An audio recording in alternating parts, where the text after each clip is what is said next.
Student, তোমরা যারা ক্যালকাটা ইউনিভার্সিটির আন্ডারে সেকেন্ড সেমিস্টারের ছাত্রছাত্রী আছো এবং তোমাদের এডুকেশন অর্থাৎ শিক্ষাবিজ্ঞান সাবজেক্টে অনার্স আছে, তোমাদের জন্য আজকের ক্লাসটা খুবই গুরুত্বপূর্ণ। আজকের ক্লাসে তোমাদের ডিএসসিসি 2 পেপারের লাস্ট মিনিট সাজেশন নিয়ে আলোচনা করব। তোমাদের কালকে অর্থাৎ 8 নভেম্বর 2025 ডিএসসিসি 2 পেপারের পরীক্ষা আছে। আর তোমরা আজকের সম্পূর্ণ সাজেশনটা দেখো, শেষ মুহূর্তের সাজেশনটা দেখো, আশা করি তোমরা উপকৃত হবে এবং এই সাজেশনের মধ্যে থেকেই তোমরা সমস্ত প্রশ্ন কমন পাবে। আজকের ক্লাসে তোমাদের 10 নম্বর এবং 5 নম্বরের প্রশ্নের সাজেশন নিয়ে আলোচনা করব। তোমাদের সিলেবাসে মোট 3টে ইউনিট আছে এবং সাজেশনটা আমি ইউনিট অনুযায়ী রেখেছি, অর্থাৎ প্রথম ইউনিট থেকে 5 এবং 10-এর কী করতে হবে, সেকেন্ড ইউনিট থেকে কি এবং থার্ড ইউনিট থেকে কি, অর্থাৎ ইউনিট অনুযায়ী সাজেশনটা রাখার ফলে তোমাদের সুবিধা হবে। অর্থাৎ শেষ মুহূর্তে তোমাদের যেভাবে পড়তে হয় যে প্রথম ইউনিট থেকে মোস্ট ইম্পর্টেন্ট ধরো 2টো প্রশ্ন পড়ে নিলে, তারপরেই সেকেন্ড ইউনিট থেকে 2টো প্রশ্ন পড়তে হবে, থার্ড ইউনিট থেকে 2টো, এইভাবে কমপ্লিট হলো, রিভিশন হয়ে গেল। তারপরে তোমরা এবারে প্রথম ইউনিট থেকে আবার ধরো একটা পড়লে, সেকেন্ড ইউনিট থেকে একটা, থার্ড ইউনিট থেকে একটা, এইভাবে শেষ মুহূর্তে তোমাদের কিন্তু রিভিশন করতে হয় সিলেবাস। চলো আমি স্ক্রিন রেকর্ডের মাধ্যমে সম্পূর্ণ সাজেশনটা আলোচনা করছি, তোমরা দেখে নাও এবং প্রতিটা ইউনিট থেকে সাজেশন তো আছে, তার মধ্যে থেকেও আমি প্রতিটা ইউনিট থেকে 2টি বা 3টি মোস্ট ইম্পর্টেন্ট প্রশ্ন বলে দেব। এবং তোমরা যারা ইংলিশ ভার্সনের স্টুডেন্ট আছো, তোমরাও আজকে ক্লাসটা দেখো, কারণ সাজেশনটা তোমরা ইংলিশেও পেয়ে যাবে। এবার তোমরা সম্পূর্ণ সাজেশনটা দেখে নাও। খুব সংক্ষিপ্ত সাজেশন এবং বিগত বছরের প্রশ্নপত্র বিশ্লেষণ করে তোমাদের জন্য সাজেশনটা তৈরি করা হয়েছে এবং শেষে তোমাদের আমি বিগত বছরের প্রশ্নপত্র অর্থাৎ 2024 সালের প্রশ্নপত্রটাও দেখিয়ে দেব যে 2024 সালে কোন প্রশ্নগুলো এসেছিল। এখানে ইউনিট 1 যেটা দেখছো, ইউনিট 1 থেকে আমি তোমাদের 3টে 10 নম্বরের প্রশ্ন বলে দেব, একটি প্রশ্ন অতি অবশ্যই কমন পাবে। এখানে দেখো প্রথম সবথেকে মোস্ট ইম্পর্টেন্ট প্রশ্ন, একদম ভিআইপি লেভেলের প্রশ্ন বলতে পারো, শিক্ষা মনোবিজ্ঞান কি এবং এদের মধ্যে সম্পর্ক, মানে শিক্ষা ও মনোবিজ্ঞানের মধ্যে সম্পর্ক।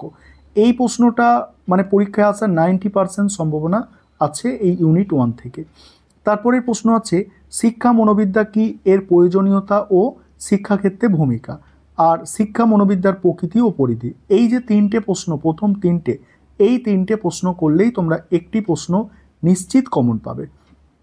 তারপরে দেখো এখানে এই যে 2টো প্রশ্ন তোমরা দেখতে পাচ্ছ, এই 2টো প্রশ্ন গতবারে 10 নম্বরে এসে গিয়েছে, যে শিখনের সংজ্ঞা বৈশিষ্ট্য এবং বিস্মৃতি কাকে বলে, এর কারণ নিরসনের উপায়, এগুলো তোমাদের গতবারে এসে গিয়েছে। এবারে এগুলো আর তোমাদের কিন্তু 10 নম্বরের জন্য করতে হবে না।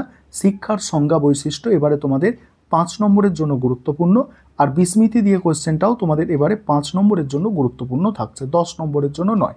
আশা করি তোমরা এটা বুঝতে পারলে। এবারে 2 নম্বর ইউনিট দেখো, 10 নম্বরের কি প্রশ্ন আছে, বান্দুরার সামাজিক শিখন তত্ত্বটি আলোচনা করো, এরিকসনের মনোসামাজিক বিকাশ সম্পর্কে আলোচনা করো, কোহলবার্গের নৈতিক বিকাশের তত্ত্বটি আলোচনা করো। তারপরে দেখো এই যে পিয়াজোর জ্ঞানমূলক বিকাশ, এটা 2024-এ এসে গিয়েছে, তোমাদের এবারে আর আসবে না। আর সামাজিক বিকাশ বলতে কি বোঝো, ভাইগাটস্কির সামাজিক বিকাশের তত্ত্বটি সংক্ষেপে লেখো। এখানে টোটাল 5টা প্রশ্ন দেওয়া আছে, এই 4 নম্বর প্রশ্ন তোমাদের করতে হচ্ছে না এবং একটি প্রশ্ন কিন্তু স্টার দেওয়া নেই। বাকি 1 নম্বর দাগের প্রশ্ন, 3 দাগের প্রশ্ন এবং এখানে 5 দাগের প্রশ্ন তোমাদের জন্য হচ্ছে সবথেকে গুরুত্বপূর্ণ প্রশ্ন। এবারে 3 নম্বর ইউনিট থেকে দেখো, 3 নম্বর ইউনিট থেকে প্রথম প্রশ্ন হচ্ছে বুদ্ধির সংজ্ঞা দাও, বুদ্ধি পরিমাপের একটি আদর্শায়িত অভিক্ষা বর্ণনা করো। তারপরে আছে দেখো গিলফোর্ডের বুদ্ধিমত্তার তত্ত্বটি সংক্ষেপে লেখো, এই তত্ত্বের শিক্ষাগত তাৎপর্য উল্লেখ করো। তাহলে কি এখানে বুদ্ধির সংজ্ঞা, বুদ্ধি পরিমাপের একটি আদর্শায়িত অভিক্ষা মোস্ট ইম্পর্টেন্ট। আর গিলফোর্ডের যেটা আছে দেখো, এটা গিলফোর্ডের হচ্ছে তোমাদের করতে হবে না, কারণ এটা গতবারে অর্থাৎ 2024-এ প্রশ্নটা এসেছে। এখানে বুদ্ধির সংজ্ঞাটা করছো। স্পিয়ারম্যানের দ্বি উপাদান তত্ত্ব মোস্ট ইম্পর্টেন্ট প্রশ্ন, এটা সবথেকে গুরুত্বপূর্ণ প্রশ্ন এই ইউনিট থেকে। তারপরের প্রশ্ন পাক্ষবিক বুদ্ধির ধারণাটি লেখো এবং বুদ্ধির অভিক্ষার শ্রেণীবিভাগ। এখানেও 3টে প্রশ্ন ইম্পর্টেন্ট, তার মধ্যে 1 নম্বর দাগ মোস্ট ইম্পর্টেন্ট আছে, আর স্পিয়ারম্যানের দ্বি উপাদান তত্ত্ব মোস্ট ইম্পর্টেন্ট আছে, এবং তারপরে বললাম আমি এই 5 নম্বর দাগের প্রশ্নটা মোস্ট ইম্পর্টেন্ট আছে, তবে এটা তুলনামূলকভাবে একটু কম গুরুত্বপূর্ণ।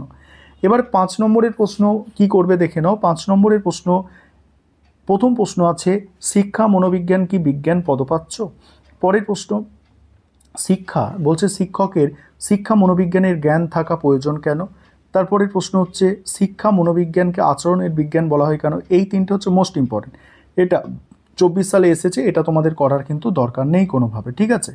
তারপরে দেখো, তারপরে হচ্ছে মনোবিজ্ঞান ও শিক্ষার পার্থক্য, আর শিখন কাকে বলে, শিখনের বৈশিষ্ট্য, মোস্ট ইম্পর্টেন্ট প্রশ্ন। তারপরে দেখো ইউনিট 2 বান্দুরার শিখন তত্ত্ব বা জ্ঞানমূলক তত্ত্ব ব্যাখ্যা করো। তারপরে আছে দেখো, তারপরের প্রশ্ন আছে যে কোহলবার্গ ও পিয়াজের নৈতিক বিকাশের পার্থক্য লেখো। পরের প্রশ্ন আছে কোহলবার্গের নৈতিক বিকাশের স্তর ব্যাখ্যা করো। ভাইগাটস্কির সামাজিক বিকাশমূলক তত্ত্ব লেখো। 3 নম্বর ইউনিট দেখো শিক্ষা ক্ষেত্রে বুদ্ধির অভিক্ষার ব্যবহার বা উপযোগিতা লেখো। পরের প্রশ্ন দেখো, পরের প্রশ্ন আছে স্পিয়ারম্যানের দ্বিউপাদান তত্ত্ব, এটা 10এও তোমাদের করতে হচ্ছে, 5এও করতে হচ্ছে। বুদ্ধাঙ্ক বলতে কি বোঝো আর বুদ্ধির ধারণা। এবার তোমরা বিগত বছরের প্রশ্নপত্রটা দেখে নাও। দেখো এটা হচ্ছে বিগত বছরের প্রশ্নপত্র, education honours DSCC 2 paper second সেমিস্টারে। দেখো তোমরা 10 নম্বরের যে প্রশ্নগুলো এসেছিল, 5 নম্বরের যে প্রশ্নগুলো এসেছিল এবং 2 নম্বরের যে প্রশ্নগুলো এসেছিল তোমরা দেখে নাও। এগুলো হচ্ছে বিগত বছরের, মানে এগুলো বিগত বছরে দেওয়া হয়েছিল।